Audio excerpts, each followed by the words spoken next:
Ladies and gentlemen, this is a new era in the huddle. WYGL Podcast. The Real Leel Show.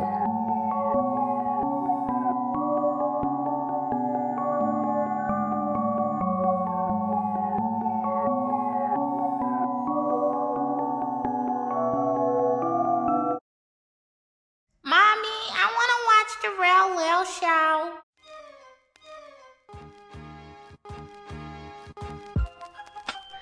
All right, ladies and gentlemen, boys and girls, welcome to another episode of The Real Leel Show, where I get my unique takes going on in the world of sports and pop culture.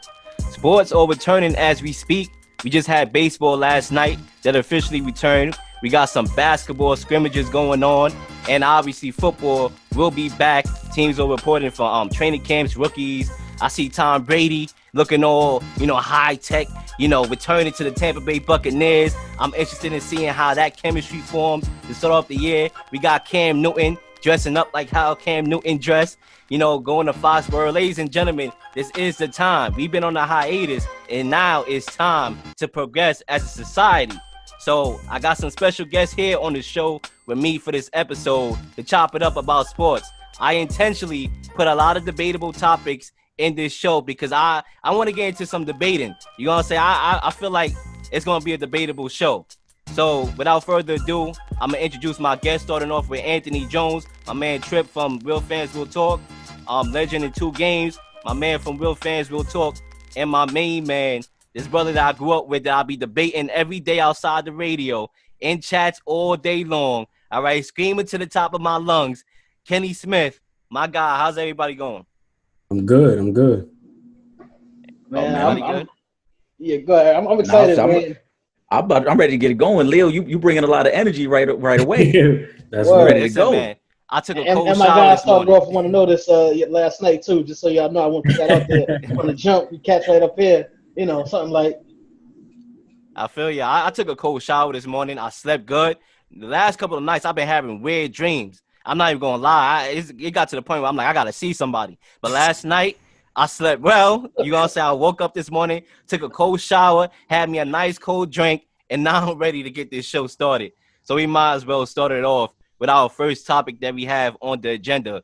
LeBron James, yesterday, after his scrimmage, said in a press conference, Black Lives Matter is a lifestyle, not a movement. Let's go with you, Anthony. Starting with Anthony, I want to know your thoughts on LeBron James' comments.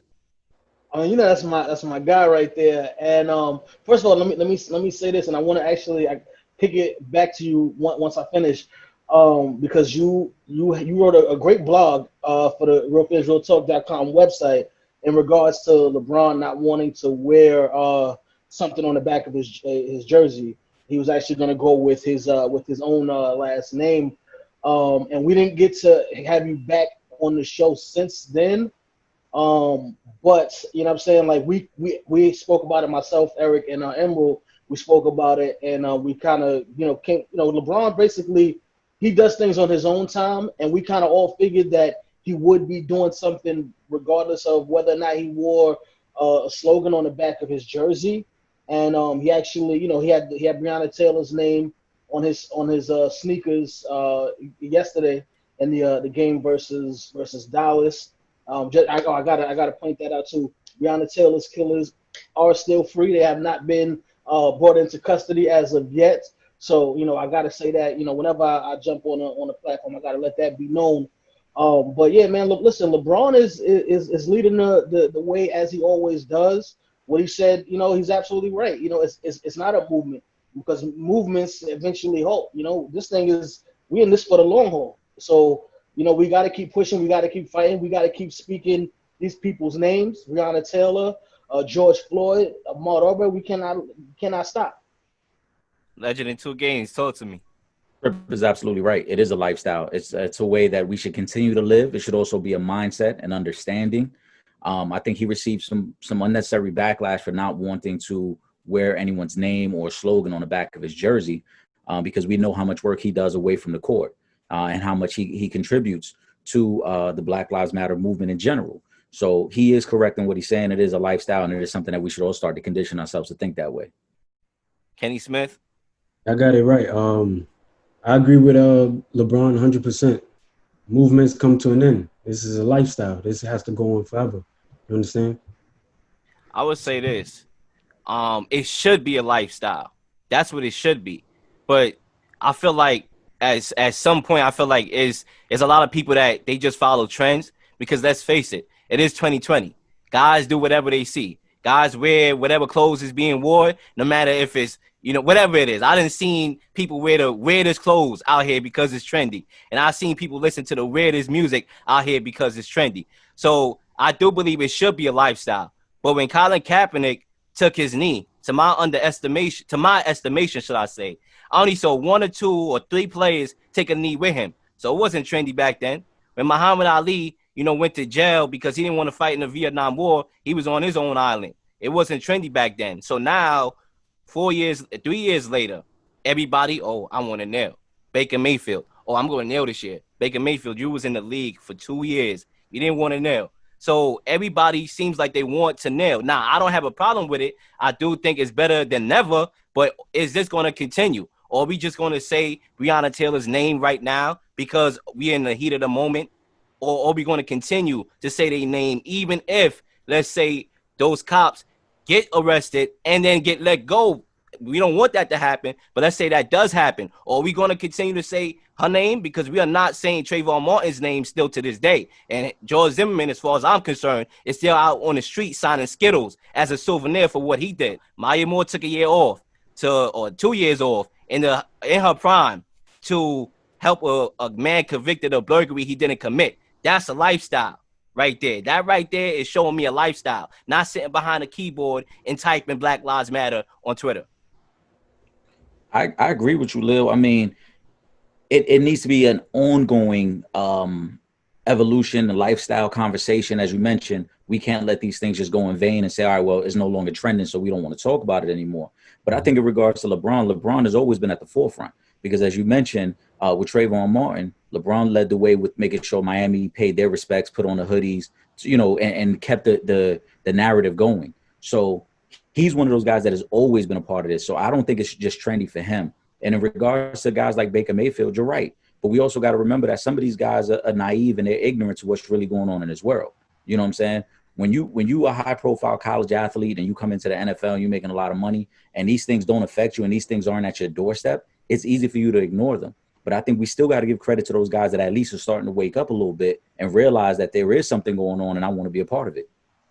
See, my problem that I have with LeBron James and the reason why I wrote that blog that I wrote is more of a reminder LeBron. It's not saying LeBron James is a sellout. I'm not going to go that far. LeBron James has done more than the average Joe, the average athlete, definitely more than Michael Jordan.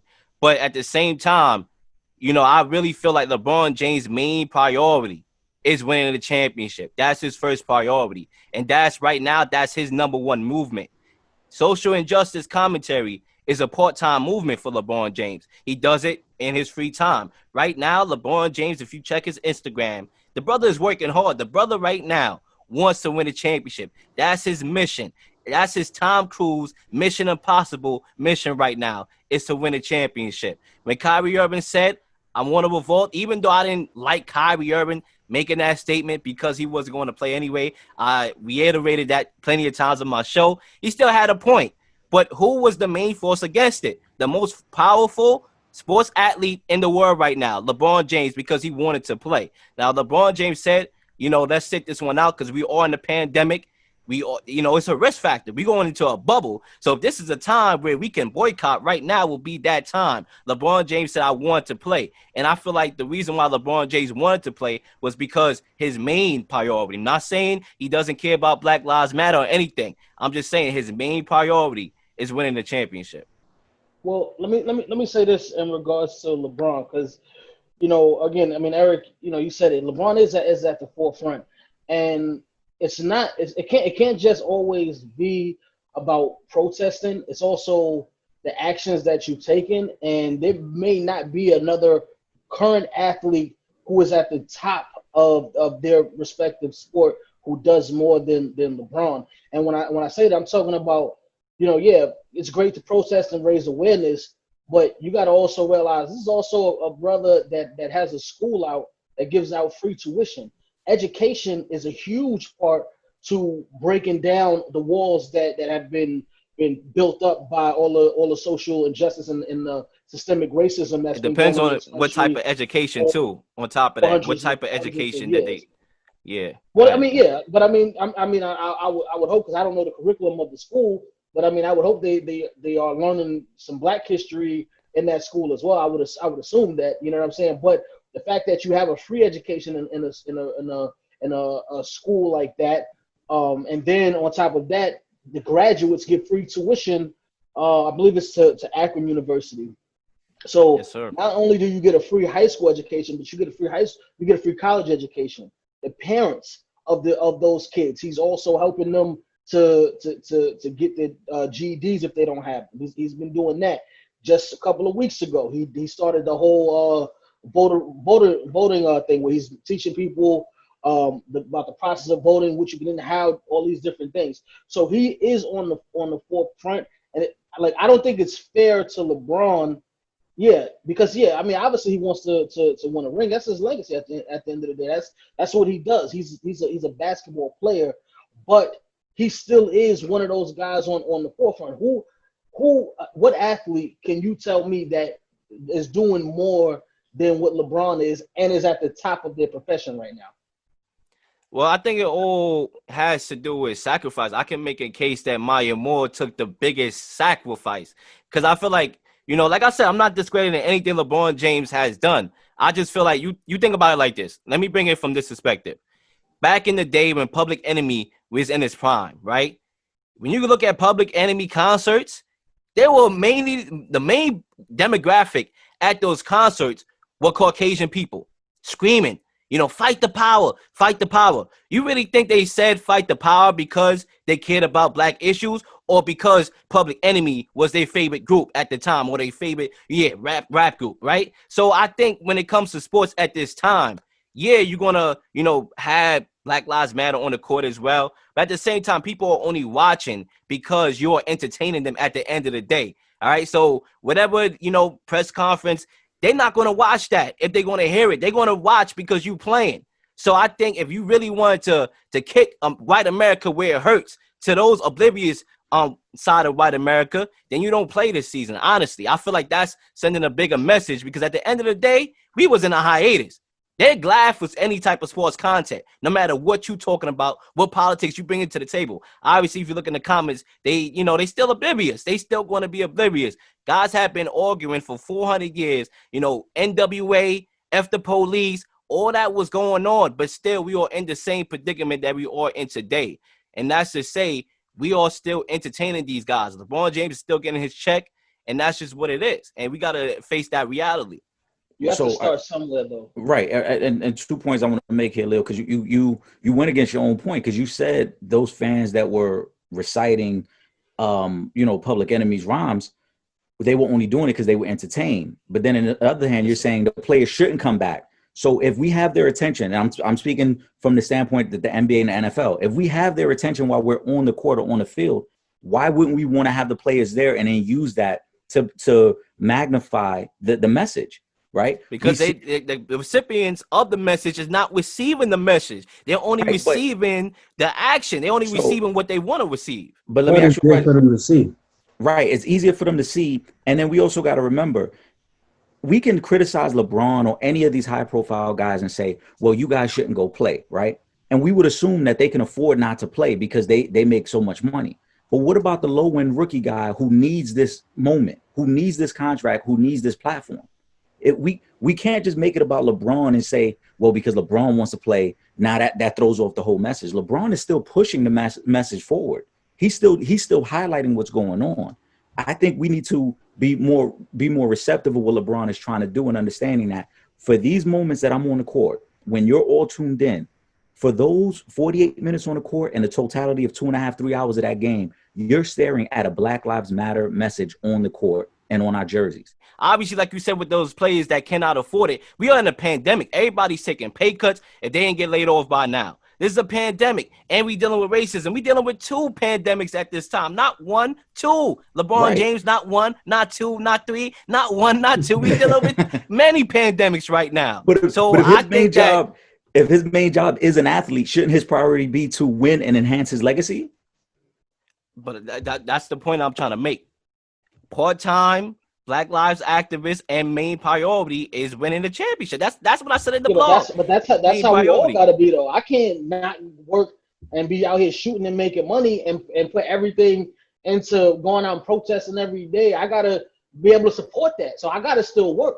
He gotta still work at the same time. I'll be homeless if I say, yo, I'm just gonna dedicate everything. I'm gonna forget about my jobs and forget about paying these bills. And then we gotta ask this question. We gotta ask this question too, right? So, and I agree with you. I think in regards to Kyrie, the message was right. He might have been the wrong messenger, but the message was correct, definitely. Right? If let's say the player said, "All right, we're not coming back," you agree with me? You agree? No. Hold on. I haven't even finished. Go ahead. I haven't even finished my point. What I'm saying is, had the player said, "We're not coming back. We're protesting, and we're using this moment to highlight social injustice," right? And then, so 6-7 months go by. And nothing changes. So are they supposed to protest again next season? No, they'll come back. But at the same time. So then at what point are we okay with them playing if we're saying, or you can come back later, just don't come back now? We are in a pandemic. That's another thing. It's 2 things going on right now. It's a pandemic. You have many block boxes that you can check that why this is a good time to do something like that if you were going to try it. Some things is just experiments. You know, vaccines are being test run right now. They're experimenting with the vaccine right now. They don't want to just shoot people with it and get people sick. You know what I'm saying? They testing it. So right now that would have been a test run. It would have been an experiment to see, you know, how this would affect what the issue that we have right now in front of us. That's an experiment right there. Now, if it didn't work, then it didn't work. But at the same time, we all in a pandemic. People are getting sick. You want to stop the spread of the virus, so you would have used this opportunity right now to do that. I want to make this point real quick. I'm about Dwayne Wade because I feel like with Dwayne Wade where he was on the show and he had justice for Breonna Taylor. Listen, I want justice for Breonna Taylor. I want justice for everybody who dies at the hands of gun violence. But when we go back to LeBron James' comment about trends and actual lifestyles, Dwayne Wade, you from Chicago. You can correct me if I'm wrong, and then, you know, I'll be like, you're correct, and we move on to the next topic. But I don't see Dwayne Wade in Chicago giving back. I mean, there was 64 people that got shot in a weekend. I mean, you talk about a shooting spree, and he's not giving back, but yet, you know, oh, it's free, only free Breonna Taylor. It's free everybody who dies at the hands of gun violence. Let's say everybody's name because we all black. Do black lives only matter because we are killed by the police, or does it matter in general? And that's where I'm trying to go with this. Trends and lifestyles. Lifestyles actually living it. Martin Luther King, that was a lifestyle. Malcolm X, that was a lifestyle. Colin Kaepernick showed it's a lifestyle. Maya Moore. I don't need to win no championships. I'm at the prime of my career. But you know what? I'm going to step back because what's more important to me is my friend, Jonathan Irons, who was subjected to the prison industry and how that goes. I want to free him. So I'm going to take 2 years. That's lifestyles. T-shirts is trends. You know, typing behind keyboards is trends. Lifestyles is the action. Lifestyles actually there being on the street, marching and protesting and keeping the movement going. So hopefully, as a society, we be able to keep that, you know, lifestyle going. And this is not a trend. Because I've seen it. When Trayvon Martin's killers got free, you know, everybody was like, oh, this is crazy. You know what I'm saying? Kenny Smith, I remember I texted you the day after the trial. You didn't even want to talk. I remember you texted me, Kenny. You was like, listen, I don't even want to talk right now. Because it hurt. It hurt me. I watched that whole trial with my mother. And to see those killers free, it upset me. And it still upsets me to this day. But society went right back to its daily programming. Athletes still dribbled the ball. And people forgot about it. And then it took, you know, countless black guys being shot by the hands of police officers for us to be like, okay, you know, let's say his name. Or we're going to continue saying everybody's name. That's my thing. We still should be saying Emmett Till's name. The woman came out and said, oh, I lied. And we just swept that under the rug. Oh, yeah, it happened to, you know, whatever, how many years ago. So let's forget about it. Let's keep saying everybody's name. This is a us issue. So that's my thoughts on it. Emmett Till is an isolated incident, and the law at that time is a whole lot different than it is right now. So even with her saying that, they weren't gonna prosecute her for lying. And it was a 50. I forget the exact year, but I think it was in the 50s when that happened. Now, in regards to them playing being a distraction, maybe it could be a distraction, but at the same time, it can also be an eye opener to a lot of people that still wouldn't have tuned in if they weren't playing or if they were playing. Because last night, one of the most talked about and the most trending things last night was what happened in Major League Baseball. Before both opening day games, everyone was on the field kneeling. They had the black ribbon going around the mound or whatever. They had Black Lives Matter on the mound, and that was one of the most trending things going on last night. And we're talking about Major League Baseball, who was, pretty much they don't get involved in nothing that's not involved in baseball. Yeah. And baseball, it's probably. I mean, yeah, I guess outside of hockey, is probably more. There's more white people in hockey, but again, baseball is the great American pastime where people who's watching baseball. So a lot of those old white people who who either they don't care or they're just oblivious to what's going on. But now we just had that put in your face. Every time you go, the camera is on the pitcher, which is pretty much every 30 seconds in a game, you got to see Black Lives Matter there. When you watch it, and opening day is that opening ceremony for opening day is a huge thing for baseball fans. You got to sit there and watch that now. You sitting there and you seeing all of these guys kneeling together in support of Black Lives Matter.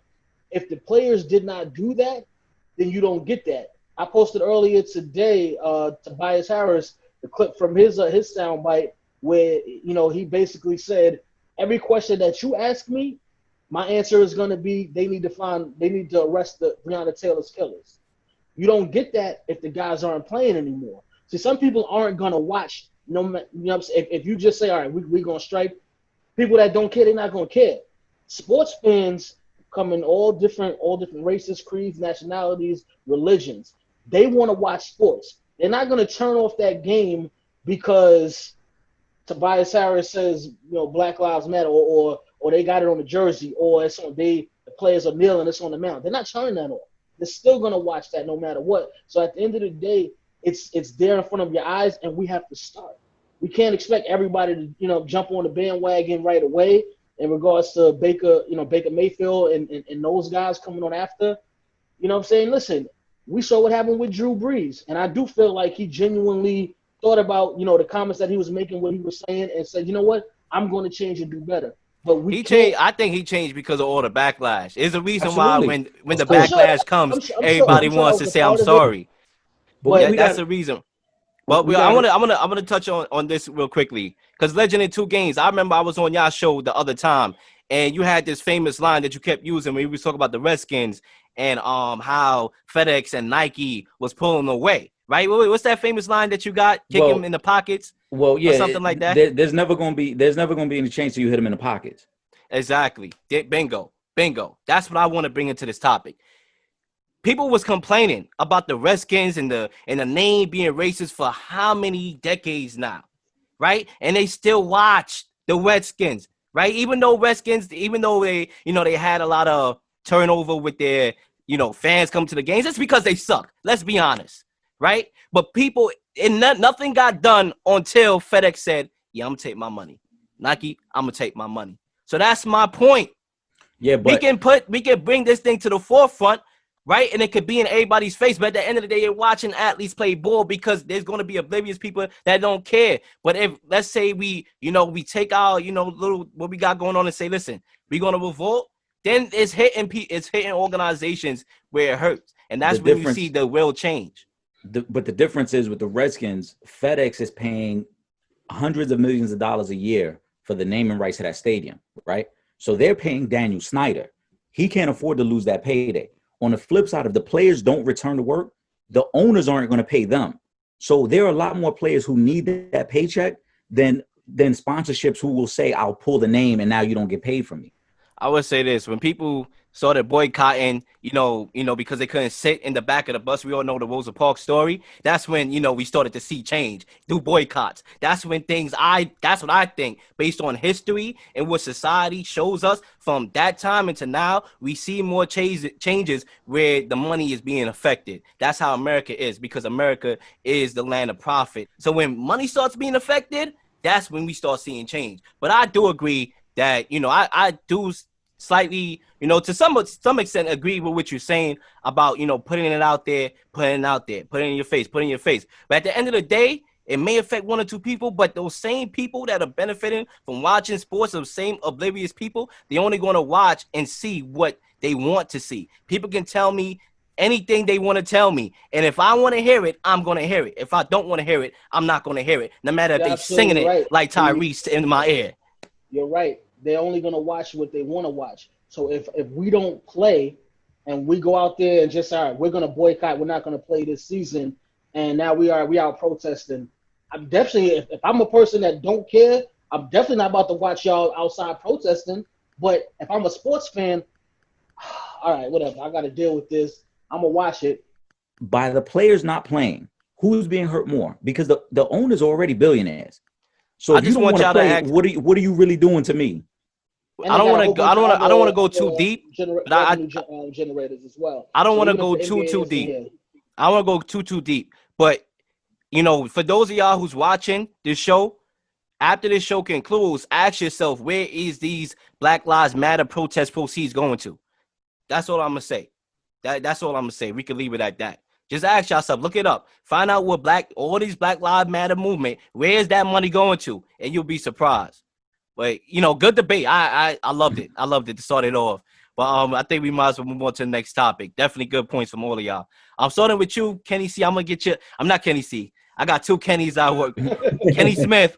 So Mike Tyson, Iron Mike, is set to make his comeback. Matter of fact, scratch that. Let's stay on LeBron here. Who should be the MVP?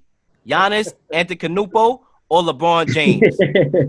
as well Kenny as I Smith, was, talk to me.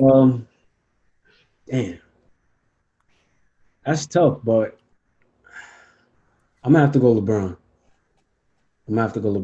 Simply because everybody could benefit. I mean, people could benefit from having Giannis too, but when LeBron sits, are the Lakers still a playoff team, even with AD? I don't think so, right? But if Giannis sits, because the Bucks still have a winning record when Giannis sits. So if Giannis sits, they still can make it in the East, top 5 seed. But I can't see the same thing for the Lakers. Legend in 2 games. I do agree that I think LeBron is having an MVP season, and I would give it to him slightly over Giannis because he's redefined his game. He truly has taken on that ball distributor, ball handler, Magic Johnson type role, which has elevated Anthony Davis, because this is the best we've ever seen Anthony Davis play. But I think it's going to be tough to give it to LeBron because, as we mentioned, Anthony Davis is going to get first All-NBA team votes. He's going to probably be Defensive Player of the Year. And so those things are going to take away from how great of an impact LeBron has had.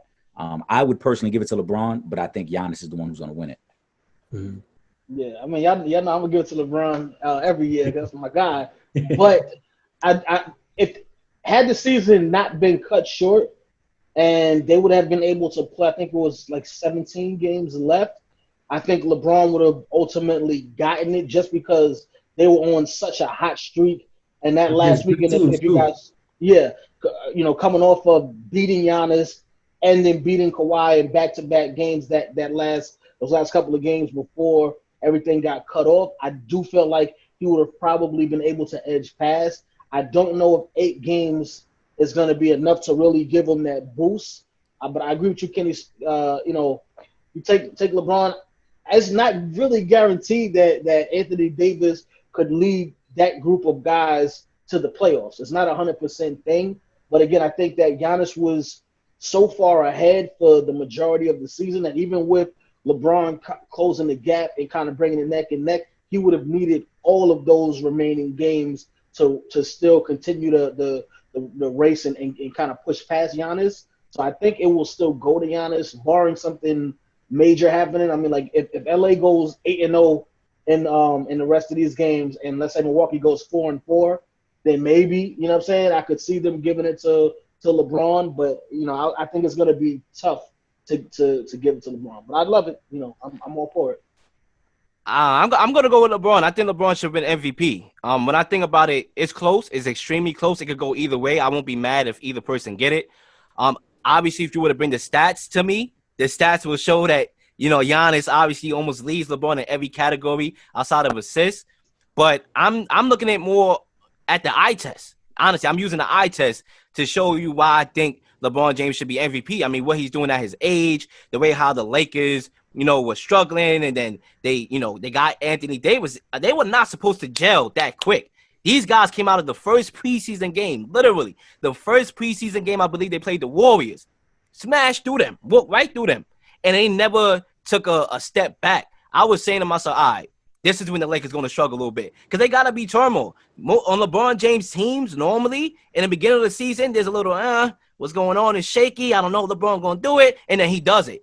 This year with the Lakers and LeBron, right through, just whoop, whoop, whoop, whoop, whoop. I didn't see no moment where I was like, all right, yeah, they're going to struggle. They've been winning. And then before the hiatus, they beat the Bucks and they beat the Clippers, who they lost twice to early in the season. And what LeBron James is doing at the age of 35 with assists, leading the league in assists, he's that driving force behind that team. So I definitely, even though the stats probably will show that Giannis should be the favorite, if I'm looking at it, the eye test, I think with LeBron James is on the court, clearly the best player.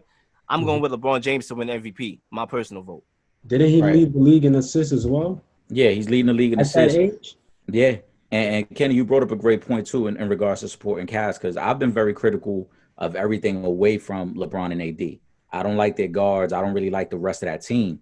But Milwaukee, having the best record in the league, Giannis has a much better supporting cast. So it's a lot easier for him to just do Giannis-type things and not have to worry about getting everybody involved, whereas LeBron really has to get everybody involved and carry those guys to points that they're not used to playing to. Mm-hmm. Yeah. Exactly. So we'll see. It's going to be a close one. And if LeBron James look at if you look at the Bucks, right? Last season, you got Chris Middleton, who was an all-star. You got Eric Bledsoe, who he was a little banged up this season, but last year he was all NBA third team. You know what I'm saying? So he's definitely the core that's around Giannis is a little bit better. And I don't like throwing the argument about the level of difficulty in the Eastern and Western Conference, because I hate it when people did that when LeBron was in the East. Mm-hmm. I think that if you play who's in front of you and as long as you're doing your job as winning, that's it. You know what I'm saying? But again, like, he does have that better team. LeBron, however, is just he's maybe the best floor general like I've seen, period, and what he's able to do to get guys involved on a level that, not to say Giannis can't get there, but that hasn't been his game thus far in his career. So I don't just see him turning into that caliber of player moving forward. Definitely. But I do think that does account for something, East and West. I'm not going to lie, because a lot of teams that are in position to win, to make the playoffs in the East, you put them on the West, they're not making it. The East is so weak that you got the bottom 7, 8 teams with 500 or below records making the playoffs. So I do believe that counts for something. But yeah, I guess we might as well move on to the next topic here. But really quickly though, before you do, because Okay. I want to present a question to everybody here as well. If Giannis struggles in the playoffs again, right, which he's done the last 2 years, let's say hypothetically he does win that second MVP and then he struggles again, does that change the way we look at him? Of course. Yes, sir. It will be the same way how if Lamar Jackson in the NFL wins another MVP this year, and in his third straight year getting bumped in wild card and in the divisional round, basically the first round when you think about it, even though the divisional round is the second round, they had to bye. So I would look at Lamar Jackson a little bit differently too. The same way I would Giannis, who has won MVP, who would have won MVP back-to-back years, and then get bumped and not show up in the playoffs, for sure. Yeah, everybody gets that after a while. Once you get those level of accolades and you don't at least have a finals appearance, everybody gets that. LeBron got that. Kevin Durant got that. You know what I'm saying? Something like that. That's just what happens. Like, you can't keep winning MVPs and you haven't even made it to finals. James Harden gets that. You know what I'm saying? So he'll get that if he gets another MVP. and doesn't make it to the finals. I will say he doesn't have LeBron or Kawhi to go through this year, so this is his best chance, better than ever, to get to the finals. It ain't gonna be easy because It's not gonna Toronto's tough and Boston is and tough. Miami. They got a deep team. Miami, who they haven't beaten yet this season. Exactly. By the way, Adebayo has had Giannis' number, so it's gonna be rough. I think people will start if Giannis isn't able to do it this season. I think people will start to put him in the same category as like a Russell Westbrook, somebody who has a great regular season. Then when playoff time comes, all of that shies away. So people definitely will look at him differently. I'm interested from Giannis because I do agree as well. I think it will be a lot more backlash. Right now, he's kind of like the darling of the league. Everybody loves him, but he hasn't really accomplished anything yet. And so I think if he struggles and they don't reach a finals, I think it's seriously going to affect his free agency next summer. Because then you got a question like, as we talked about, the supporting cast really isn't the problem. Brooke Lopez, Middleton, Bledsoe, they spent the money to keep a decent team around him. So if you can't perform, then it becomes, what else do we have to do now to get you to that next level? Because it's you that's not performing. It's not a matter of everybody else. It's you. Mm-hmm. Exactly. It's you, my brother. Look in the mirror. It's you. It's nobody else. It's not Giannis. It's Mike. Let's talk about Mike. I want to move into Mike. Mike Tyson looked himself in the mirror because I remember when I saw that video of him crying tears. It was very uncharted territory because I know, I am Mike from the highlights. I was too young to watch him in his prime, but from the highlights, this was a dog. And to see him cry, I was like, what's going on? And then out of nowhere, I don't know if an angel came into his sleep, woke him up and said, "You're Mike Tyson." And then he got up, and all of a sudden he found that urge that to get back into the ring. He said he was going to do it. We was like, let's see, this is interesting. Then we see this brother throwing cages around like a caged animal and, punching a punching bag. Looking very good, looking speedy. Still got a little speed on him. Well, Mike Tyson, right? He's going to make his fighting comeback, shall I say, against Roy Jones Jr. on September 12th in an 8-round exhibition. Let us remember Tyson hasn't fought since losing to McBride in 2005, and he is at the age of 54. What are y'all thoughts on this matchup on September 12th? I wish this fight would have happened earlier in their careers, but it's still interesting. But it'll be a wake-up call for Tyson because I don't know if y'all know, but Roy's last fight was in 2018, so he has the experience already right there. And as you say, Mike's last fight was in 2005, so he kind of has an advantage at that point.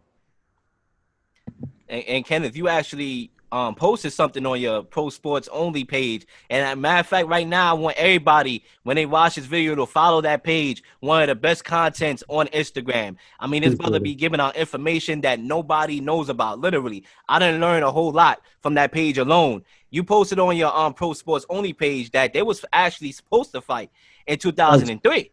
Mm-hmm. And then Roy Jones turned it down. I think he was offered like $40 million, and he turned it down to fight Tarver. So this was supposed to happen before. So, Anthony, what's up? Yeah. Well, first of all, they when they were both in their primes, they wouldn't have fought anyway just because of the weight class differences. I don't know what weight they're planning on fighting at now. I haven't because it was literally just announced. So I haven't really gotten in depth with it. But if they're fighting at heavyweight, outside of the John Ruiz fight, Roy Jones did not have a good time fighting at heavyweight. And I always I was always of the thought process that had Roy Jones Jr. retired right after beating Ruiz, he would have retired top 3 all time. But he kept going and things just went left from there. I don't know. It's not like he's 10 years younger than Mike. He's only 3 years younger than Mike. Exactly. So I don't know. You know what I'm saying? And you mentioned he's been fighting, but Roy Jones been getting his ass beat too. It ain't like this ain't Roy Jones Jr. You know what I'm saying? That press Fat Joe back in the day, because he said he put his name in and leaned back. I don't think this is that Roy Jones Jr. You talking about Iron Mike Tyson, and I seen the videos of him working out the last couple of times. It looked like the speed is still there, the size is there. It's still there. This there. Yeah, I don't know if this is the smartest idea for Roy Jones to do, but again, these are two guys that were two of my favorites growing up watching the sport of boxing. So I'm gonna watch it, but I don't know if this was the right choice for Roy Jones. Yeah, in regards to that 2003, I would really love to know what weight they were going to fight at, because I think Roy was at his best as a middleweight and as a light heavyweight when he obviously tarred at light heavyweight, and then he went up and got the belt from Ruiz, because Mike is just naturally the bigger man. So I don't know what weight class they would have got at that Roy would have ever felt comfortable at, even then. In regards to this fight, as a fan, I'm going to tune in. I'll be lying to you to say if I'm not. I'm going to tune in. But I also understand that this fight might really lose its luster after the third round, because you're talking about Mike, who hasn't fought in 15 years, Roy, who hasn't had a real fight in a few years. Even though he was in the ring in 2018, he hasn't had a real fight in a few years. So I could see fatigue like really taking over this fight to the point where we watch the second half of it like, yo, these dudes is gassed at this point. They might Mike Tyson might might get tear knocked his out ACL. early. Right, that's what I'm Mike Tyson saying. could tear his ACL for sure. Right, yeah, you know what I'm saying? It might be one of them joints where it get really slow, a lot of breathing out the mouth, a lot of holding. Let's just get through this. A lot of dry The humping, you know. The last four is get an early knockout. Yeah, right. So we might see Mike go hard them first 2 rounds. Like, let me just try to see if I can get him up out of here. And then after that, it's gonna be like, this ain't looking too good right here. It's gonna be a lot of jokes and memes. At the end of the day, they both in their 50s. So. Right. And I want to say this too, man. Yo, I loved Roy Jones in his prime. He was very entertaining to watch. But this is one of them fights that I'm a little iffy on, because he's had some really bad knockouts late in his career. So to get in there and stand in front of Mike, like, you could really get yourself hurt, bro. And like, nah, for real, like, we've seen him take some really bad knockouts. And I would say this: you talk about Roy Jones on the receiving end of a lot of those bad knockouts. Let's not forget also Mike Tyson. We all know him in his prime. He was knocking everybody out. But towards the ending of his career, it wasn't so smooth sailing either. He lost 3 of his last 4 fights. I'm not saying he's going to lose this fight. He wasn't getting knocked unconscious, though. He lost 3 of his last 4 fights. So I'm saying what I'm saying that to say, for us, from Mike Tyson's perspective, to see a guy that's going to be, you know, Mike Tyson again, I think that's a little bit shot. I think for the spectacle of it, Mike Tyson, you know, Iron Mike coming back, I think that's what the fight is going to be good for. You know, 2 guys, 2 brand names. It's going to be good for the spectacle, the money, and watching it, and all that. Like but as far as the actual fight, spectacle. exactly, with him and McGregor. Yeah, but I think we all can agree that for 2 rounds, for 6 minutes, Mike Tyson poses a big enough threat where somebody could get hurt. Oh, yeah, hell yeah. Yeah, definitely. Definitely, of course. Once we once we get beyond that second round, then it's like, all right, now you gonna look like a 50-plus-year-old. Yeah, the later the fight goes, so it's he might. All right, if Tyson don't knock out Roy Jones within the first 3 rounds, and they wind up going 8, I think then Roy has the advantage in the fight. With the experience, because he's younger, he's been more active in the past couple of years, and he could probably kind of do what he did against Ruiz, just that pop, stick and move, get up out of there before Tyson get a clean hit on your ass, and then you're good. But I got a question for you guys, and this is important that we got to touch on this in regards to Roy Jones Jr. If by some way, shape, or form, Roy Jones Jr. manages to win this fight, are we going to see a Y'all Must Have Forgot remix, and who's going to be featured on it? I wouldn't be surprised with Roy coming out with a Y'all Must Have Forgot. We would have to think of somebody that was really popping in the early 2000s, because that's probably who Roy still listens to right now. Yeah, that's Master P. Can we get Master P on it? Don't put P name in that. Don't put P name in that. Don't put P name in that. Well, you said somebody that was out at that time. Unless you're gonna get Fat Joe, you know what I'm saying? They cool again. yeah, Joe. It might be a Roy Jones with feature from Trick Daddy on it. Okay, he might get Trick on it. He can't be on the stage doing that dance move he be doing. Nah, the fact that people were saying, you know, Mike Tyson, can he go up against Wilder and Fair? I'm like, all right, can we calm down now? Can we calm down? I mean, the guy is 50-something years old. So I think it's almost beyond idiotic. As much as I like Mike Tyson, you know what I'm saying? I had the chance to watch a lot of That's just highlights of him. disrespectful, though, when I people mean, do come things on, like man. that. Like You know, Wilder, his punch of power, Tyson Fury, a big guy that can move. I mean, like, come on. Now, That's Tyson not in that's his not happening. prime, I wouldn't, I think he could get in the ring with anybody in his prime, but not 54-year-old Mike Tyson with guys that's currently the top of the creme de la creme in boxing right now. I got a hot take on Mike Tyson, and I want to know if I should, because the next topic I might bring it up because it's gonna be a follow-up topic or not. But I would say, matter of fact, let's move on. I'll bring that up in right now. So the next topic that I want to bring up to you, staying on Mike, but we dealing with a whole lot of Mikes here, Mike and Mike, right? We're gonna talk about it right now. Who is the biggest Mike? Who is the GOAT Mike of all Mikes? Michael Jackson. Michael Jackson. Jackson. Mike. So rank them. I know everybody's gonna say Michael Jackson because it's obvious, but let's rank them from 1 to 3. Tyson. I agree. Michael, you agree? Yeah, Jackson. Jordan's always Michael Jackson, Michael Jordan. Even Michael Jordan said when he met Michael Jackson, he was in awe of Michael Jackson. So if the GOAT in basketball said that, Michael Jackson is the number one Mike. Listen, I'm not a big fan of Mike Jackson. To me, it's Jordan. What about Michael Bivens? Well, yeah. That's different. I want to hear this, Trip. I mean, talk to me About what?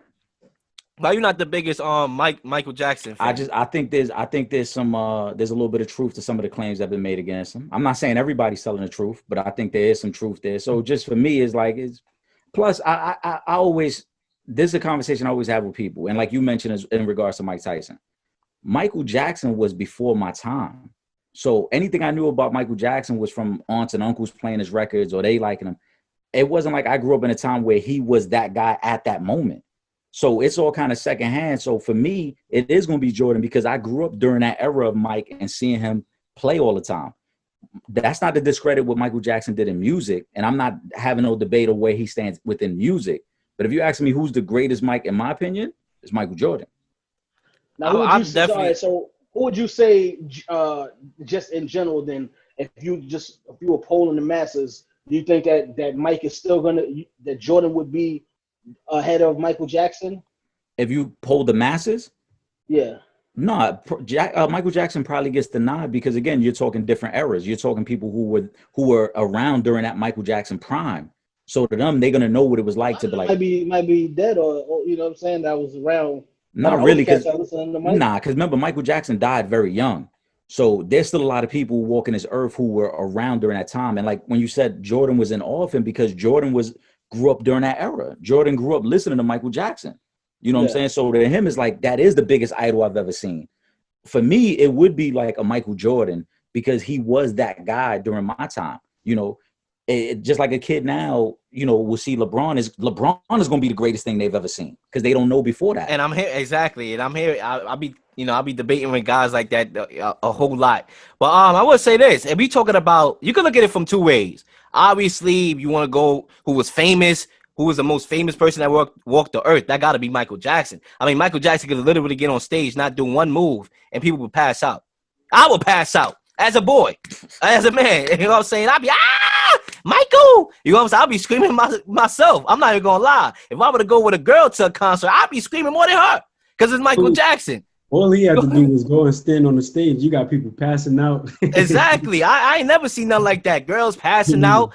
And Michael Jordan, shall I say, the way how he globalized the NBA was unlike anything I have seen. Is the reason why LeBron James is able to, do what he is doing right now. Obviously, he has social media to his benefit, but Michael Jordan didn't have that at his time. So if you're talking about on a famous level, it's definitely that. And I think on a talent level as well, it's the same order. Famously, it's the same order, and talent-wise, because let's think about it. Michael Jackson never dropped a bad album. Thriller was like the highest-selling album of all time. I mean, classics, literally classics throughout that whole album.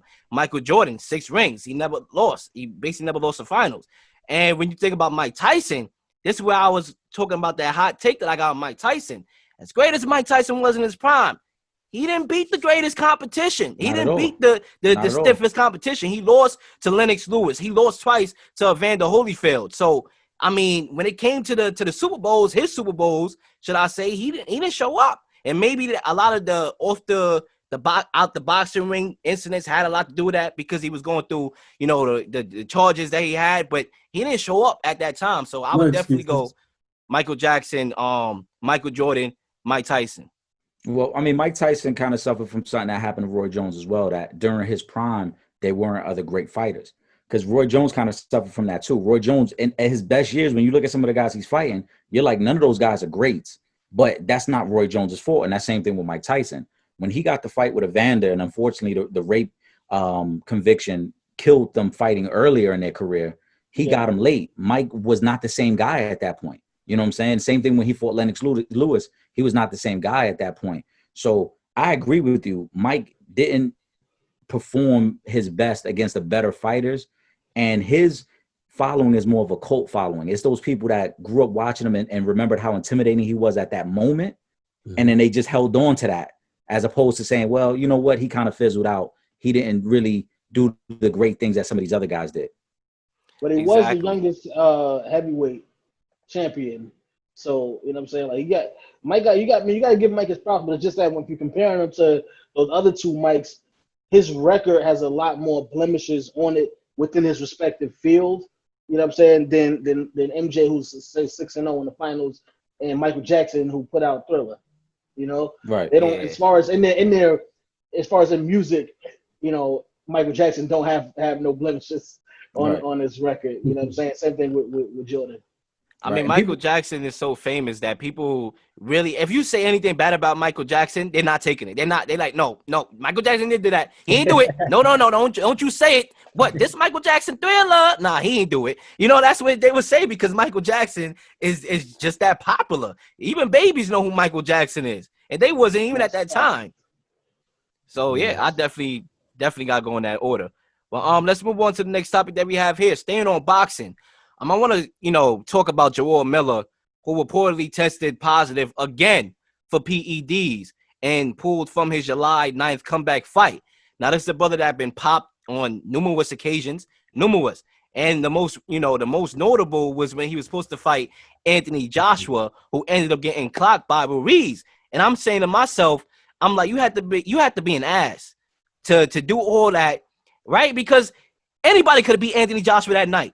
Anthony Joshua, I don't know what was going on with Anthony Joshua before the fight, handing his belts over, but he went from looking like a Greek god to Pillsbury dope boy as soon as you touch him. I mean, anybody could have beat Anthony Joshua that night. So I don't know what's up with this brother. Hold on, Leel. I'm being honest based on what I've seen. There's no way. No. We cannot say anybody could have beat him that night. Bro, the way it, to be honest with you, that fight. He was dominating Ruiz and actually knocked Ruiz down early in that fight. I think what killed him, what killed him was Ruiz had more heart and Ruiz kept coming at him. And then Ruiz landed that shot on the ear that he was never the same after that.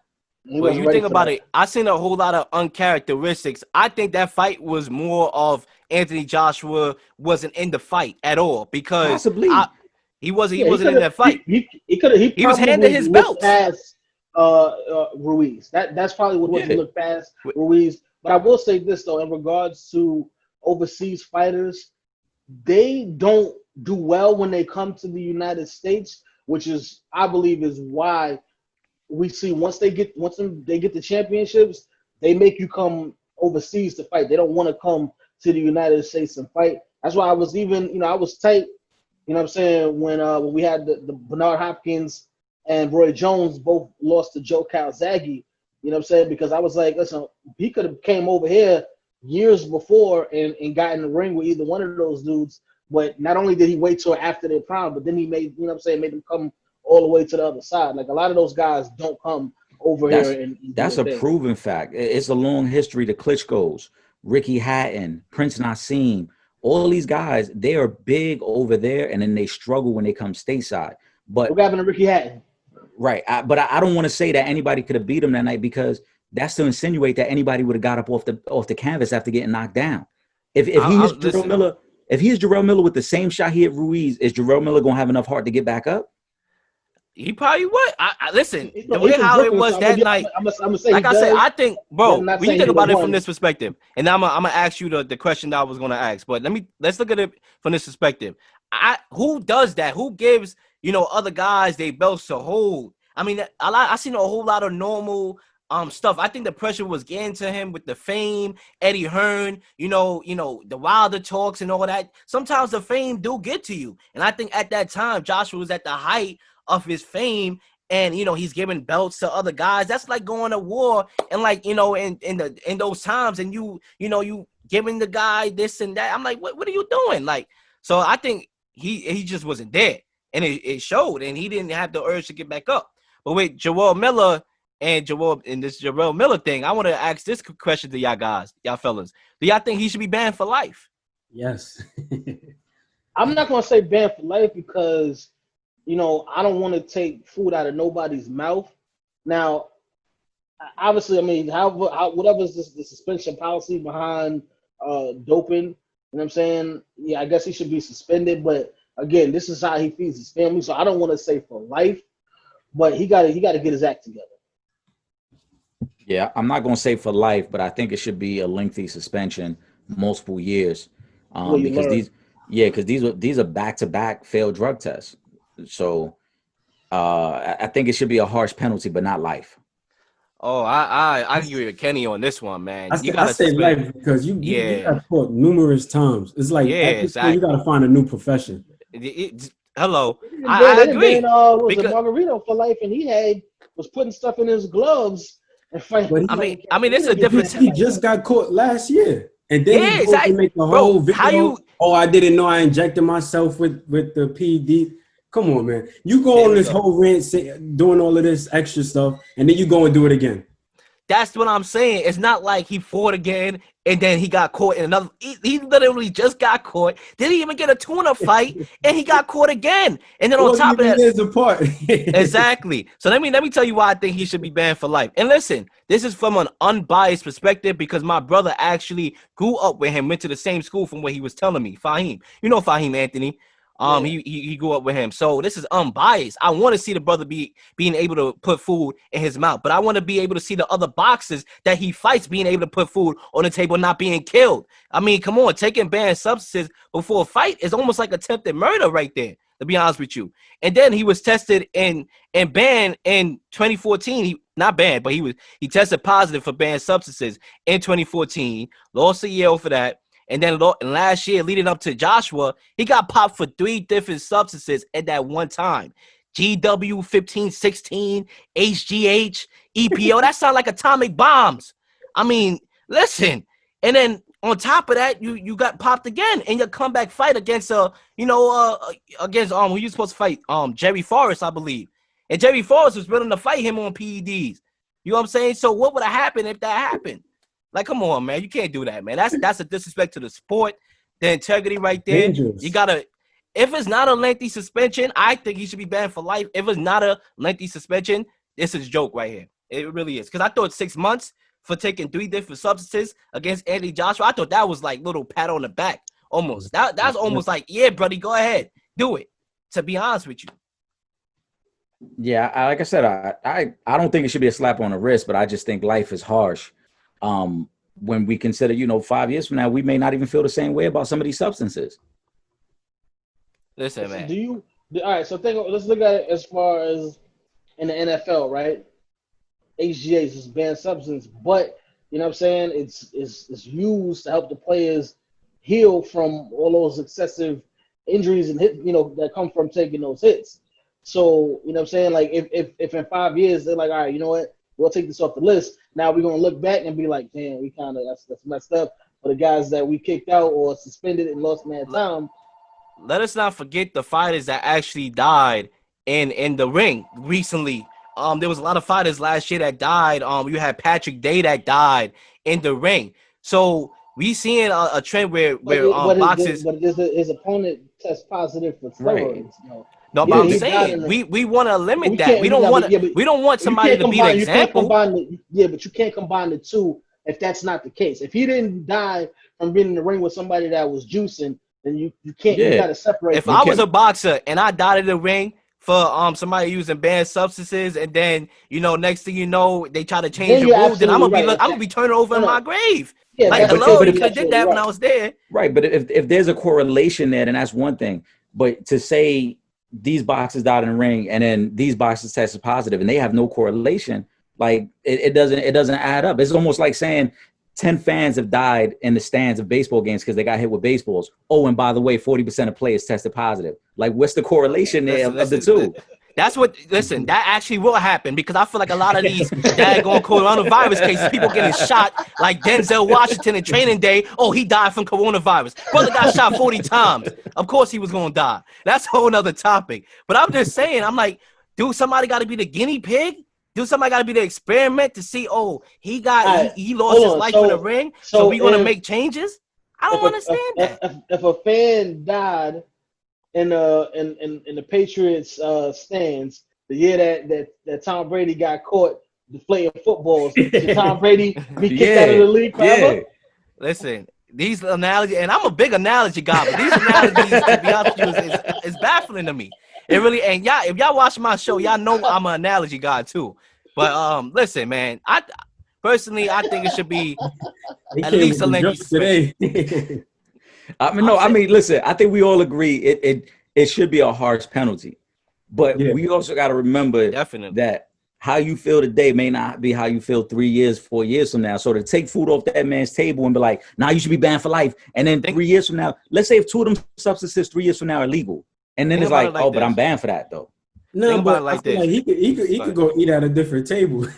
That's what I mean by different profession. He don't got to be boxing to be maybe, but that's like there's rules to it at the end of the day. If you can't abide by the rules, you have to have the punishment. Like, all right, so it has to be established. If you get caught doping once, it's a 6-month suspension. If you get caught twice, it's a year or 2. We got to establish precedent first before we just say, all right, now you up out of there just because you got caught again. Right. Yeah. The immediate thing can't, like, Major League Baseball has a setup where it's like, what is it? 80 games, then a season, and then it's life. You know what I'm saying? Then at that point, it's like, all right, we've given. So boxing's got to do that too. Boxing's got to figure out a way where it's like, all right, these are the penalties, and once we reach this point, you're gone. It just can't be now. And now I do agree, and I think we all agree on this. We know this isn't his first offense. Yeah. We know he's a multiple time offender, but boxing still has never set the precedent as to what the punishment is per. Because Margarito cheated and had loaded gloves and only got a year against Cotto. As a matter of fact, I thought he got it against Cotto, and then Mosley caught him. Exactly. Yeah. So he did it twice, pretty much. That's what I'm saying. But he only got a year. Something I feel like he should be kicked out of boxing for life. You know what I'm saying? Because you put something on your gloves, that's guaranteed. Even if you're in there, you doping and juicing, that's not guaranteed that somebody is gonna die in the ring just because he was juicing. Because I'm pretty sure that cats been taking stuff for a long time. They might not have tested positive for it, or they weren't looking for it at the time, so they didn't know, and cats didn't die. But if you're putting something on your gloves, you're putting a weapon in your glove. Yeah, that's different. I would say this. This is why I think. What do you think should be the lengthy sentence for that? Life for Jarrell? Yeah. I think it should at least be a 3-year suspension. 3? At least 3. For him. For not him. For everybody. For him. Right, for him. Because this is multiple offenses. I think boxing needs to set a standard of your first offense is this, your second is this, your third is this. Until they do that. I think the harder the penalty, the more you will see boxers not try to do it. The harder the penalty. Yeah, I honestly think so. They gotta see it first. But this is why I think he should be suspended for life, almost. Because look, I just found out also that's been revealed that Miller has either refused or ignored offers to sign up for the WBC Clean boxing program on more than one occasion. All right, so he's basically saying, listen, I want to cheat. He's denying that when he's getting popped. What's that program called? It's called the WBC Clean Boxing Program. Well, then what they should implement, and similar to what the major sports have, is the moment you tested positive one time, you're part of the drug program. And now we can randomly test you at any point. So now we don't need your permission to take your sample because you've tested positive. You had a negative or a positive test at least one time. Yeah. Just make it mandatory. That's it. That comes with the suspension. In order to get back in the ring, you have to complete that program. But you got to say it first It has to be, you know what I'm saying, it has to be written down in the guidelines and the rules first. You can't just throw it up there. Like if you go back to the Ray Rice situation, they didn't have a precedent set because they hadn't seen anything like that before. Then after that, then that's when they came with the I think it was a 6 months and then a lifetime ban. After that, if you get arrested for any kind of domestic or violence or something like that, but they got to see it first. It's like, all right, even if we go just like with the certain laws in the country, prior to people doing certain things, they didn't have laws set for some of the crimes that people were doing, so they didn't have a way to actually punish you. But then once they said, all right, somebody did this, all right, we know we got to do this, and this, and for that. So you got to actually set the precedent first, and then you could come back around and say, all right, if you do it after this time, if you want to say the 3 strikes you're out rule, then okay, I'm with that, because at some point you got to learn. You know what I'm saying? Listen, I can't be doing this. At least if I get my ass kicked every fight, I mean, listen, at least I still got a check. I can feed my family. But you know what I'm saying? You can't be out here just keep using. Exactly. The last thing I'm gonna say on this is that I'm gonna use an analogy, since we was using a whole lot of analogies doing these topics. I'm gonna say this. Listen, I'm from a Caribbean background, right? And I know if I did something wrong, once I get beat, I'm not doing it again. If my mom said, listen, all right, one more strike, you do it again, I'm gonna do it again because I got another time to do it. But if I know I'm gonna get my ass beat and my ass whooped, I'm not going to do it again. There's so many things. Kenny Smith, we went to the same middle school. We done got in trouble a whole lot of times. And I've been coming home to a whole lot of beatings. And I made sure I ain't do it again. One time my mom whooped me so bad, I almost turned into a whole other nationality. You know what I'm saying? I was on my best behavior after that. So I think the stiffer the penalty. You can't expect everybody to do and say what you would do in that situation. But other people will. Other people's going to stop. Every time he always has an excuse for it. Are you saying the penalty should be they get a beating? I'm just saying the penalty should be the stiffest. It should be hard, the stiffest the next man don't want to do that. Yeah, it should be the stiffest penalty. So this way, it may not stop everybody from doing it. At the end of the day, everybody's going to take risks. We live in a society where young people like to take risks. People like my age and my age group take more risks than the older people. We live in that type of society. But if you can eliminate somebody, exactly, always. Right, but if you're going to have a few people that's going to be like, all right, listen, I got to feed my family. I'm going to risk it all by being banned for life. Then you're going to have some people that's not going to take that risk. And what you want to do, right now with this virus, is limit the spread and limit the people that's taking these things. Honestly. But that's why they've got to set the guidelines first, so that people know what the punishment is, and then whatever comes from that is make that official right now. Right. Make sure this guy get a lengthy suspension, send a message, and then you improve on these guidelines and put some stuff in place. Right. I agree. I think so. I honestly do. But listen, I ain't gotta worry about them beatings no more. I'm grown. I would just say that right now. But it's trying to trust me on that. Trust me on that. I've been to college. I just graduated from college. I did a whole lot of things that if I did back then. Flashback real quick. You know what I'm saying? Nice flashback. But anyway, let's move on to the next topic that we have here. I want to transfer back to basketball. I want to have this question. I want to get into a little debate, even though we might come up with the same team. I think it's obvious, but maybe I might find it another team. Best chance to win a championship, an NBA title, team that's not named Lakers, that's not named Clippers, and not named Bucks. So eliminate the Bucks, the Clippers, and the Lakers. Which team have the best chance to win an NBA title? That's not named the Lakers, Bucks, or Clippers, you said? Yeah. Yes, sir. Celtics. I think it's Celtics. It's not so obvious then. No, I think it's the Celtics, just because I think they're the deepest team. They got a lot of playoff experience. They got some veteran leadership out there. They're probably one of the best defensive teams right now, as far as the teams that can actually legitimately win this thing. And I like the way they match up. For the most part with pretty much all of the teams. On the other team, outside of that, I'll probably say maybe Toronto. I think they have that. They know what it takes to win now from being there, and a lot of those guys, even from last year, have made tremendous leaps this year. And I think Siakam may not be a superstar yet, but I think that he's going to be there very soon.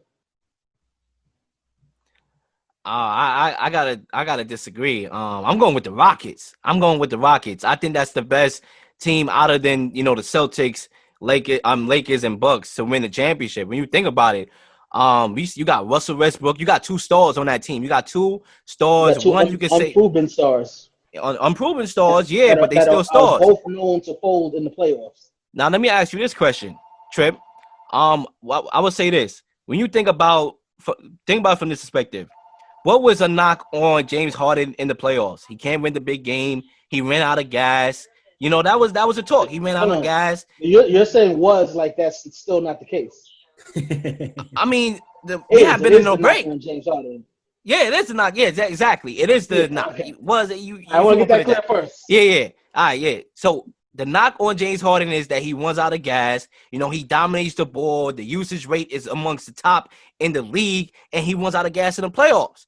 Last time I checked, it's been, about 4. I lost track of time because I've been home for a long time. So excuse me. Correct me if I'm wrong. It's been about 4 months or whatever to that extent where the NBA has been on a hiatus. James Harden has had time to rest. Russell Westbrook has had time to rest. So I think James Harden, one of his biggest, critiques, I think he can use that as benefit. And he's going to, have that same energy, that same intensity, him and Russell Westbrook. And they probably going to get it done. They probably going to upset some teams in the Western Conference. They might upset the Clippers, who know? And I think they had the best shot. As far as the Celtics, they could, but they lost to the Bucks. I believe I forgot how many times they lost to the Bucks, but I just don't think they could beat the Bucks. I think the Bucks is too big. Kemba Walker is a lot of uncertainty with his health. From what I heard, he's still injured. So we talking about at least a 70% Kemba Walker. You still got Tatum, but I do think you need Kemba Walker to be at least 85% of his health in order for them to come out the East. I'm going with the Rockets. I think. No, go ahead, Kenny. I think the team that has the best shot is the Denver Nuggets. I think they have the best young team in the NBA. And all the guys are healthy. Look at Jokic now. Look how healthy he looks. That's dangerous for a lot of teams, him shedding all of that weight. Yeah. So the point of the Rockets, you made one really good point that I've been saying as well, is I think they actually are the prime candidate to upset the Clippers because I just think their style of play would really give the Clippers problems. Everything the Clippers does is on the perimeter, so the Rockets would never have to worry about getting beat up on the inside, never have to worry about getting beat up on the boards because the Clippers wouldn't be able to dominate them in those areas anyway. And it would really turn into who could outperform. Would it be Harden and Westbrook or would it be PG and Kawhi? But I can't come up with a way that the Rockets could match up with the Lakers because the Lakers would run them to death with high pick and roll. And then they would just say, all right, so whoever you switch over to AD, we just going to kill him in the paint. You know what I'm saying? There's no way a 6'7" PJ Tucker is going to be able to defend Anthony Davis, Dwight Howard, JaVale McGee. They're going to get murdered on the boards. As a Knicks fan, I saw it firsthand when the Rockets got killed on the board against the Knicks, and the Knicks have nowhere near the talent that the Lakers have. That's going to be the biggest issue with the Rockets in the playoffs. Certain teams they're going to match up well against. Other teams that have enough size, Denver, perfect example. Jokic doesn't have to leave the court against the Rockets. He can stay on the floor. So he's going to cause a lot of matchup problems for a team like Houston. Back them down. Right. Because, again, you put him in pick and roll. And once you put him in pick and roll, it's like, all right, we just going to find the small guy we want to pick on right now. You double him, he know how to dish the rock. Right. I would say this, though. Most teams that win championships have stars unless injuries come into play. Like the Raptors, they had one star, Kawhi. But we all know with the Warriors, they were falling down like flies. So most teams in the NBA, it's a star-driven league. Stars make plays, stars win championships. So I think if you exclude the Lakers, the Bucks, and the Clippers, the team to me that have the most stars is the Rockets. They have the 2 stars. James Harden, he's going to be refueled. He's looking good in practice and warm-ups, him and Russ. But what I seen, they just came from off coronavirus, scares. And now I think they motivated more than ever. I'm pretty sure Harden, if I can hear the critics, James Harden damn sure can hear the critics. Yeah, and Russell Westbrook. He's been hearing the critics for a few years. So it's not like this is something new.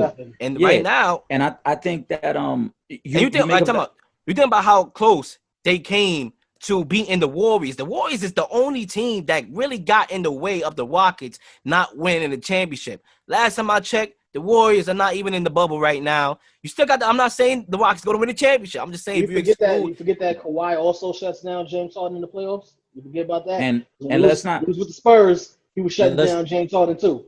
let's not make it seem Harden as still if averaged 28. but let's not make it seem like Yeah. the Warriors were the only got in the way of the Rockets, because if not for the Warriors, LeBron probably got more chips too. So the Warriors Yeah, of course. themselves The got in the way Warriors, of a lot of teams of being able to but win. in particular the Rockets. You know what I'm saying? That in the Western In the Conference, West, should I yeah. say? They Okay, got in the way of so them coming out of the West. so you made a great point. Like I said, it's a star-driven league, and when you start to eliminate the bigger stars, right? We talking Lakers, Clippers, Bucks. You take them out the way, right? So the next thing you want, if you don't have the stars, is depth. That's how Toronto was able to win last year, because Toronto was able to go 9-10 deep last year with guys like Ibaka, with Gasol, with Siakam, Lowry, Van Fleet. You know what I'm saying? They went on and on. So I don't see the Rockets having that type of depth. And that's why I do agree with Tripp. Boston might be the scariest team in the East, because when we talk about teams that can defend on the perimeter and they can switch every pick and roll, Tatum and Brown do it better than anybody. Tatum and Brown, you could rotate those guys between year 3 and 4. And then you got Marcus Smart, who might be one of the best perimeter defenders in the game. So even if you got a 75% Kemba, we don't need you to be 100%, because guess what? We run into offense through them other guys anyway. Let's not forget, Brad Stevens probably is the best coach in the East.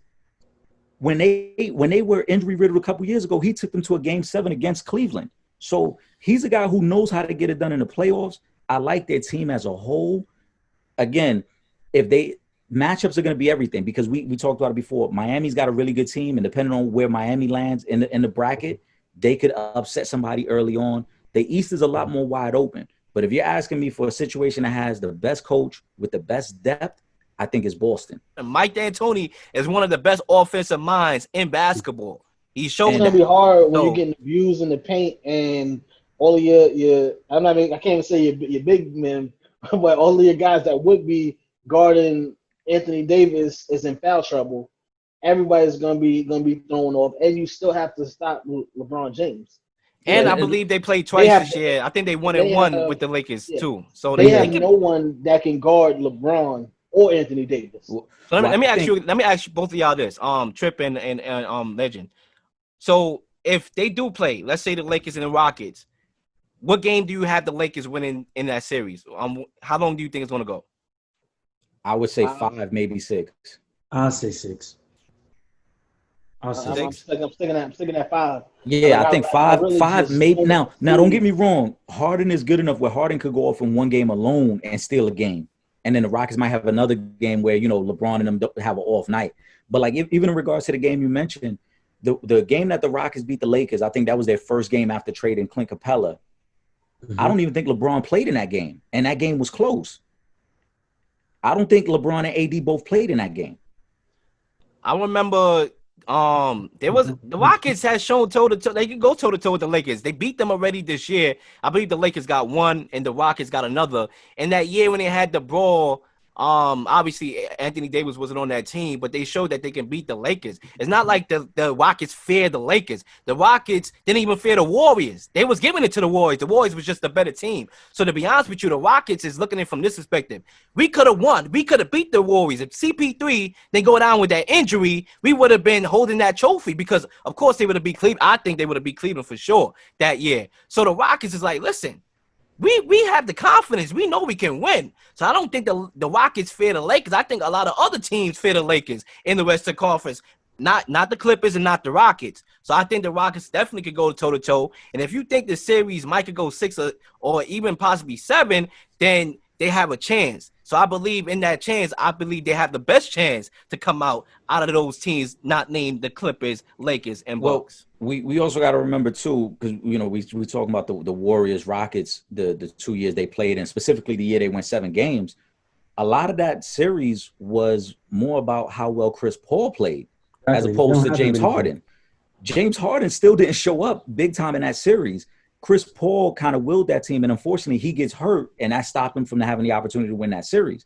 So, and I think Harden was tired. Harden was going for MVP. you know, in the regular season. Now Harden already know he's not in the conversation. Obviously it's AD and LeBron James. They had a break. Everybody's well rested. Yo, Honestly, speaking Leel, here, almost Leel anybody is have a loving this chance. Rockets. He's loving You- this Rockets pick. Yeah, it's He's not even loving that. this Rockets pick. It's like, look, everybody, almost everybody.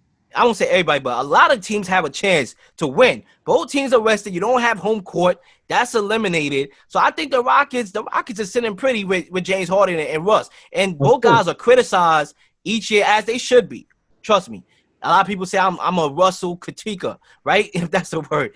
But I do think that they will be able to. They motivated right now. They looking good. They motivated. They stars. You need stars to win championships. And if you don't have stars, you need depth, like you said. And you need luck sometimes. Luck comes in winning championships. Look at the Warriors. Injuries. That was luck. You can say the Warriors winning the championships was luck. You can say LeBron James winning a few championships was luck too. So that all comes into play. They had a chance last year when the Warriors was dealing with those injuries and they couldn't do it. They had a chance when I think Harden went 0 for 12 from 3 in like the second half. They had a chance. It's hard. And not just me, it's hard for a lot of people to sit up there and say, yes, the Rockets have a chance of doing it when you have two guys that are not proven in those moments. I want to bring this point up real quickly because you said the Rockets had a chance to beat the Warriors, which is true. Last year, that was the best time. But the Warriors are not there now. Think about LeBron and think about let's take the Raptors. The Raptors the last time LeBron James was in the Eastern Conference, right?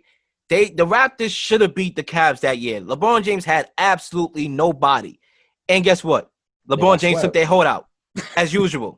and they didn't win a championship. They got to play that man, though. They didn't win a championship until LeBron James took his talents to the Western Conference. Well, Even though they got Kawhi Leonard, I do believe if Kawhi Leonard was not there, if DeMar DeRozan was still there, and guys know I'm the biggest Kawhi Leonard guy, but I think the Raptors could have easily came out the Eastern Conference without Kawhi Leonard. Easily. They would not get past the Bucks. You saw that Western Conference the Eastern Conference records. They were good in the Eastern Conference. They just couldn't get past LeBron. It took the Bucks because Kawhi was there. Right. Exactly. It took Kawhi's defense on Giannis was so good that it helped them. All right, so they would have been in the Eastern Conference. They could have. I don't even know if we could put them there because we cannot overlook the fact that it took a lucky shot for them to beat the Sixers to get to the Eastern Conference Finals. And then they would have had a chance. I got the Sixers winning. Right. I think the Sixers win that. The Sixers would have won that game if that shot don't go in. Let me finish the point though. So they really had a chance, but a lot of it, LeBron James not being there helped the Raptors tremendously. The Warriors, who was the Rockets' biggest nemesis that took their heart out each year, the Warriors are not in the bubble right now. So the Rockets have a chance. That's all I'm saying. I think they have the best chance. Everybody in the playoffs has a chance, but the reason we look at what the Warriors did as special is because we all understand how tough it is to be that consistent shooting just 3-pointers, right? The Rockets, the moment they go cold, their game is done. They have nothing else that they can give you offensively that allows you to say, all right, we can still hang around in this game. It's either hit or miss. And so if Harden, as streaky as he is, goes cold, if Westbrook, as streaky as he is, goes cold, that series could get real ugly real quick because there's nothing else they could do. They can't dump it down in the paint to anybody. They don't have anybody else on their team that could create a shot. Every shot they get is created by those two guys. Eric Gordon could create his own shot. Yeah, I'll give you Eric Gordon. Right. Yeah, Eric Gordon. Austin Rivers can shoot. And he's shown that, like, if his game starts to be cold in the beginning, he can take to the basket. He can go to the basket. But exactly. So Eric Gordon is not carrying you in a series. Right. So that's my point. You need guys who can carry you consistently through a series. Harden and Westbrook are so streaky that I would never feel confident saying those guys could beat one of the premier teams in the league because I don't think for 7 games them guys are going to be consistent. That's what I'm saying. They were close though. It's not like what we see with the Rockets cannot work. It could work. They were close. It's just that the Warriors was the Warriors. You know what I'm saying? It were close games. It was the game 7. So if they won that game 7, that would have changed. We wouldn't be talking about James Harden not showing up anymore. So we wouldn't be doing that. If we talking about teams that were close, why aren't we talking about Portland? Wasn't Portland closer last year? Portland, in the they Western got Conference Finals? smoked. No, they got smoked by the Warriors. They got swept. In the Western You know? Conference Finals. They were closer to the finals than the Rockets were. But I'm saying And they as weren't far as healthy. the They didn't have games, Nurkic. They didn't have I'm talking about as Nurkic. far as like the games, the series. And Dame took both Russ and Harden out the playoffs. Right. before. And again, Portland went to the Western Conference Finals and they weren't healthy. This is the healthiest they've been in 2 years. So everybody's healthy right now. And Dame has made the playoffs every year in his career, but the year that he has so many injuries, he's finally not in it. But he has a chance to make it. So do they still have a chance of, getting as far as they usually do? I think they get in. I think they get into the playoffs. The argument I would make, yeah, I agree. The argument that I would make would be goes to the Celtics, in your favor is the East and West. Something Tripp don't like, the conversation he don't like with the talent of the East and West. I think that's a logistic argument because the East is going to be easier than the Rockets route of having to go against the Lakers and the Clippers. The Celtics are probably I think the Heat is a good team. I think we also all underestimating the top 4 teams in the Eastern Conference. I think the Heat is a good team. You got Iguodala, you got Jimmy Butler defensively, Bam Adebayo. They show they could beat the Bucks as well. So you do have some good. Exactly, you still got some good teams. Honestly, in the top of that Miami East. a better chance than I'd give to the Rockets. Like, I mean, it's personal opinion, but I'll trust Jimmy Butler a little bit more than I would James Harden in the playoffs. And again, the pieces, because it's not just Jimmy Butler. You got Bam. You got Iggy. You know what I'm saying? Like, you got a head coach who's proven to get there. Mike D'Antoni hasn't proven he could get there. Listen, we got to agree to disagree on this topic. I love the debates. I think that a lot of teams have a chance. Exactly. We happy we could debate basketball on this show because basketball is coming back. It's going to be almost like street ball out there. There's going to be no fans. And it's going to show who the best teams really is. You ain't going to have that home court. A lot of teams that, bench. You talk about depth and benches. A lot of, a lot of benches and role players play good at home because of fans and that energy. It's going to be no fans. It's going to be street ball, and it's going to come down to the best players on the court. So I'm interested in seeing how that pans out and who's going to win the championship. Honestly, excluding the question, I think the Clippers win the championship. Excluding this question. Lakers. Lakers. They got more dangerous with JR and Waiters. I think losing Avery Bradley and Ray John Rondo, a guy that is not the flashiest during the regular season, but he shows his IQ in the playoffs. I think losing him is key, and I think the Clippers built a team to match up with the Lakers specifically. They did. They did. Yeah, they did. I'm still going Lakers. The Avery Bradley loss was just because he was a starter and what I'm saying, he's one of their best perimeter defenders. Rondo injury, not so much. Just because I know everybody likes to say playoff Rondo, but realistically, Rondo hasn't been in the playoffs in like 3 years. So we don't even know if there is a thing still as playoff Rondo. Now, more than likely, he'll be back for the second round of the playoffs anyway. So listen, I hope there is a playoff Rondo just because I'm rooting for my guy King James to get number 4, but I don't think that I didn't think that was as big of a loss as Avery Bradley. But I do think that having Dion Waiters is going to be a big boost for them because he's actually somebody that can create his own shot. And for them couple of minutes here and there that LeBron's off the bench, they actually got somebody that can do that. He's a great 3-point shooter, and he can get into the basket. So I think they'll be fine. But yeah, I'm going Lakers. I'm glad. I'm taking the Clippers. I wouldn't mind seeing the Lakers though, just for Kobe. You know what I'm saying? Just for the sake of paying respect for Kobe, I would love to see the Lakers do it. I have said all year I don't like the Lakers guard play. But Dion Waiters does look like he's in better shape. JR obviously gives him a little bit more. Dion Waiters got to stay off the gummies, though, because that got him in a little trouble in Miami. So you got to stay off the gummies. He can't get them inside the bubble, so we good. But they living in the bubble. There's not much to do. There's not much to do in the bubble. Listen. There's not much to do in the bubble. Listen. Him and JR, it's like college again. It's like college. They're going to be in a dormitory. Watch out, JR and Dion Waiters together. Listen. Watch out. You know what I'm saying? Them two together is very scary, bro. But I agree. I think the Clippers did build a team specifically to target the Lakers, and we've seen it in their matchups.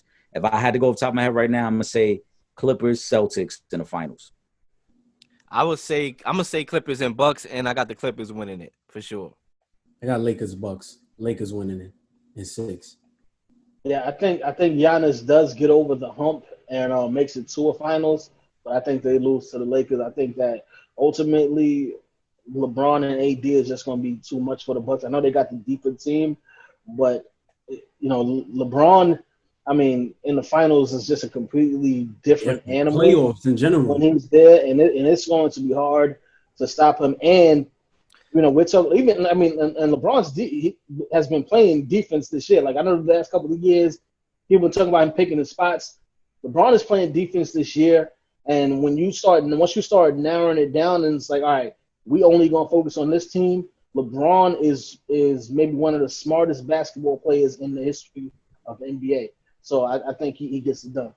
Let's remember, LeBron James is an animal in the playoffs, but I could also say Kawhi Leonard is an animal in the playoffs. He locks you up defensively, and then he goes on the other end and drops 20 on you. So, it's going to be interesting to see. It's going to be the Battle of LA, I believe. In the That's why that series is for Anthony Davis. The Clippers series is for Anthony Davis to have this coming out party. So the last thing play defense.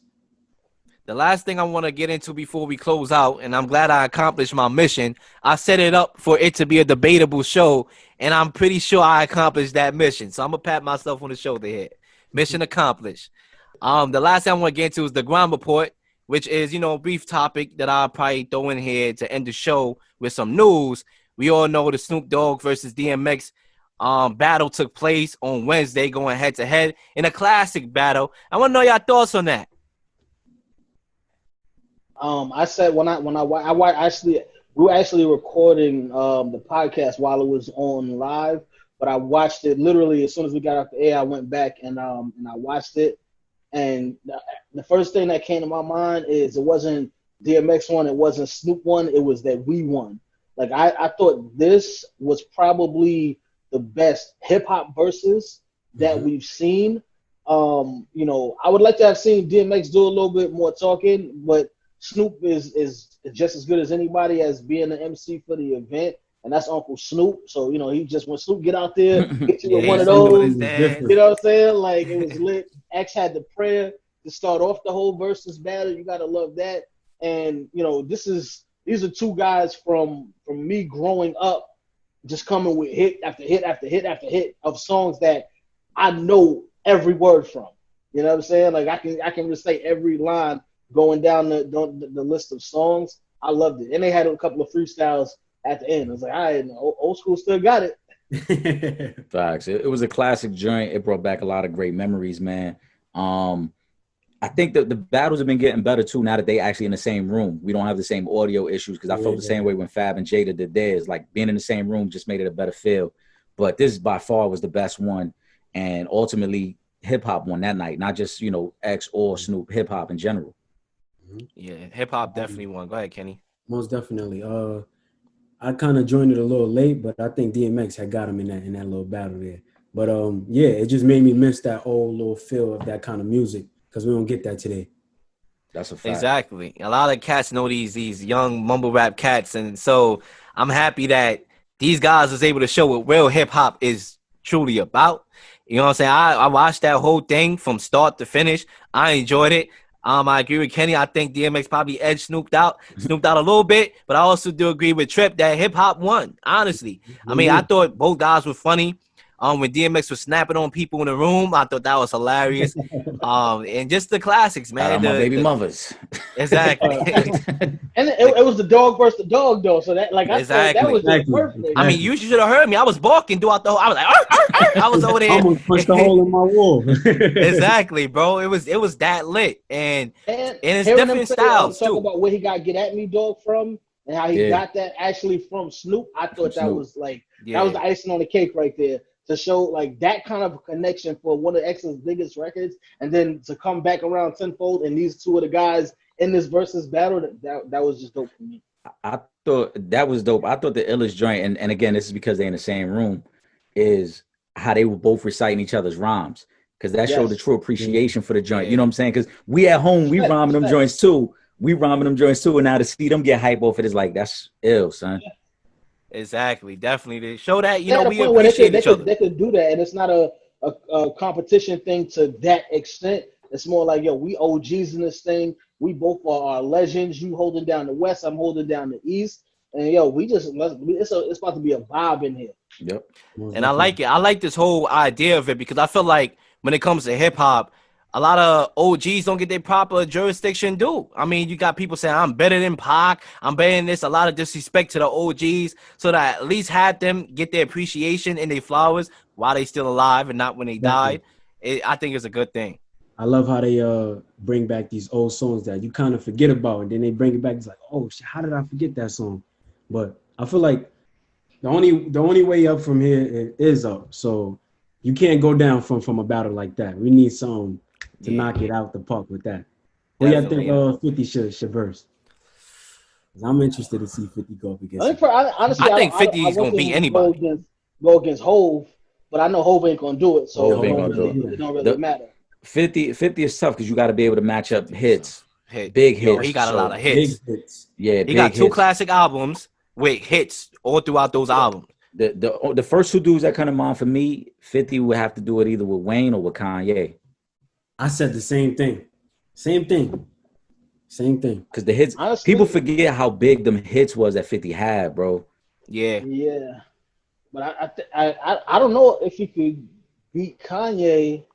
It would be tough just because Kanye got so much stuff, and 50's hits, like you said, Jaleel, the bulk of that stuff is on those first two albums. I know he had a couple of singles and whatnot, in the years later, but 50 musically kind of regressed.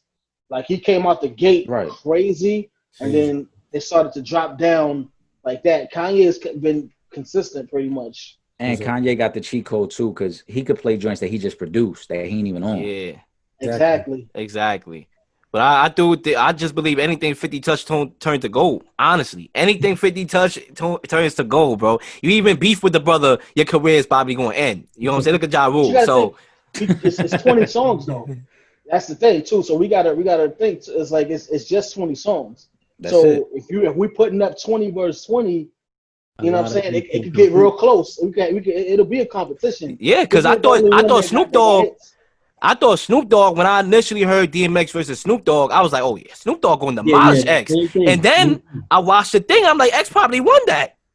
Yeah, because that's what it is. So many hits. It's 20 joints. It's 20 joints. So like even for a dude like 50, like we said, his first 2 albums are so crazy. He gonna have about 12 to 14 joints on them first 2 albums. That's like, all right, that'll carry me. Then, right. And then let's not forget, he threw in the Get Rich or Die Trying soundtrack, which got Whip Your Head on there.